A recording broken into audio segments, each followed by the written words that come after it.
இந்த பரட்டா பார்த்து ரொம்ப நாள் ஆகுது கிரவுண்டு பக்கம் வந்துட்டுக்கிறா பேட் எடுத்துமாக்குறா சும்மா அப்படி மேட்ச்சு கிரவுண்டு கில்லி இது கில்லி படத்தில் வர மாதிரி கபடி எல்லாம் நினச்சேன் நம்ம இங்கே கபடி ஆடுற பிளேயர்ஸ் இல்லையா கிரிக்கெட் ஆடுற பிளேயர்ஸ் இருக்காங்க அதெல்லாம் அவங்க கூட தனியாக போயிட்டு நேற்று விட்ட ஆமாம் கதைலாம் எப்படி இருந்து தெரியுமா உனக்கு கதை எப்படி இருந்துன்னா நம்ம கில்லி பார்த்த கதை தானே நீ பார்த்த அட்மாஸ்பியர் எப்படி இருந்து நீ தானே சொல்லணும் நீ தானே தேட்டருக்கு போனா அதாவது 20 வருஷம் கழிச்சு இந்த படம் வந்து ரீரிலீஸ் ஏற்கனவே 2004 ரிலீஸ் ஆகி ஆஃப்டர் 2000 ஜென்யூனா 210 நாள் ஓடின ஒரு படம்னா இதுதான் சொல்லலாம். அதிக நாள் ஓடின படம் ஆஃப்டர் 2000 தமிழ் சினிமாவில் கில்லி மட்டும்தான் ஜென்யூனா. சந்திரமுகி ஓடிச்சு அது எப்படின்னு எல்லாருமே தெரியும். அது அவங்க ஓன் தேட்டரில் அது சும்மா அப்படி ஓட்டி விட்டாங்க. அது விடுங்க. இதில் வந்து என்னென்னா 2004 எப்படி மாதம் ஓப்பன் ஆகி மாசான வெற்றி அடைஞ்சது அந்த படம். அதே மாதிரி நேற்று சாட்டர்டே 20ஆம் தேதி April first day first show பார்ப்பாங்களா FDFS அந்த மாதிரி லியோ கூட நான் இவ்வளோ மாதம் பார்க்கல. சொல்லப்போனால் இதே விஜய் சார் நடிச்ச படம் லியோ இப்போ ரீசெண்டாக வந்தது. லியோ கூட இவ்வளோ ஒரு அந்த கூஸ் பம்ப்ஸ் அப்படின்னு சொல்லுவாங்க தெரியும்ல, அது பார்க்கல. என்னென்னா இதில் ஒரு இன்னொரு சொல்ல போனால் கேர்ள்ஸ்னால் மிஞ்சி போனால் எனக்கு தெரிஞ்சு ஃபஸ்ட் டைம் கில்லி வந்தப்போ இவங்க பிறந்து கூட இருக்க மாட்டாங்கன்னு நினைக்கிறேன். 20 வயசு 18 வயசு அந்த மாதிரி இருக்கக்கூடிய சின்ன தம்பிங்க தங்கச்சிங்க தான் வச்சிங்களா.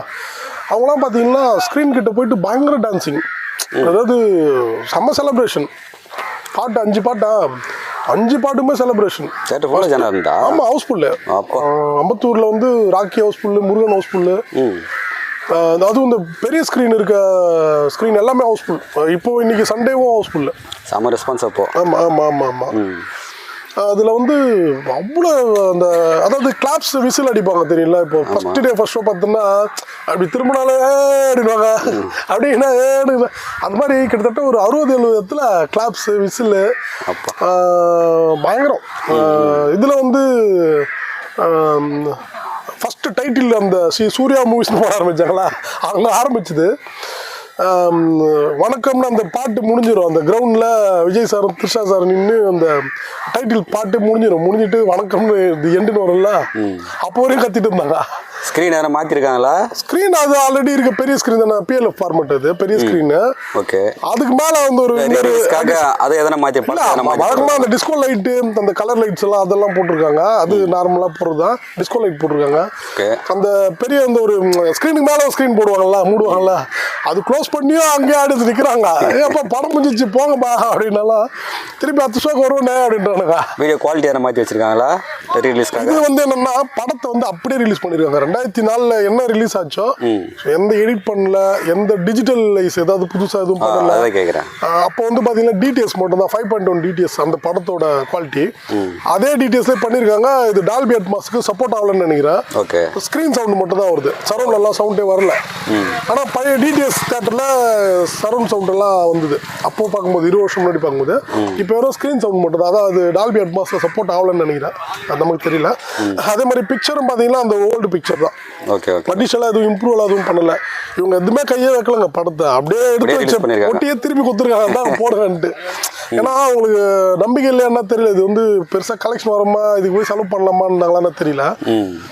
இப்போ வந்து தமிழ் சினிமா இருக்க டைமுக்கு இது மட்டும் இல்லைங்க. இப்போ ஒரு விஜய் சாரோட போக்கிரி, காதலுக்கு மரியாதை, இந்த மாதிரி எல்லா படத்தையுமே அவங்க ரீரிலீஸ் பண்ணலாம். ஒரு 2 மாதத்துக்கு ஒரு முறை இல்லை 1 மாதத்துக்கு ஒரு முறை பண்ணினே இருக்கலாம்.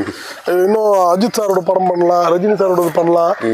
ஏன் அந்த மாதிரின்னா தமிழ் சினிமாவில் நீ படம் கிடையாது. இதை வந்து ஏன்னா படம் எடுக்கிறது யாரும் முன் வர மாட்டாங்க, எடுத்தாலும் ரிலீஸ் பண்ண முடியல. இதை நான் சொல்லலைங்க, விஷால் சாரும் மன்சூர் அலியான் சாரும் இப்போ சமீபத்தில் சொன்னாங்கல்ல, அதுதான். அதாவது திமுகவும் ரெட் ஜாயிண்ட்டாக இருக்க வரைக்கும் இதுதான் தமிழ் சினிமாவோட கதி அப்படின்னு இருக்கு. ஸோ அதனால் என்ன பண்ணுங்க, மலையாள படம் மஞ்சுமல் பாய்ஸ், அப்புறம் ஆடு ஜீவிதமா, அப்புறம் பிரேமலு, அப்புறம் இப்போ வந்திருக்க கில்லி, இந்த மாதிரி பழைய படங்களோ இல்லை அதர் லாங்குவேஜ் படங்களோ வச்சு தான் தமிழ் சினிமா தேட்டருங்க ஓட்டி ஆகணுன்ற நிர்பந்தத்துக்கு இருக்கும். தமிழ் சினிமா அழிவு விளிம்பில் இருந்துன்னு இருக்கு. திமுக ஆட்சி முடிகிற வரைக்கும் இதுதான் நீடிக்கும். ஏன்னா உங்களுக்கே தெரியும், தங்களாலாம் ஏற்கனவே டேட் ஏப்ரல் ரிலீஸ்னு அனௌன்ஸ் பண்ணாங்க. ஏப்ரல் மாதமே முடிய போகுது, இன்னும் பண்ணல. கங்குவா வந்து 6 மாதமா கம்மிங் சூன் போட்டுருக்காங்க, அதுவும் பண்ண முடியல. என்னன்னா இவங்க அவ்வளோ பயங்கரமாக பேரம் பேசுகிறாங்க அப்படின்னு தகவல்கள் சொல்லப்படுது.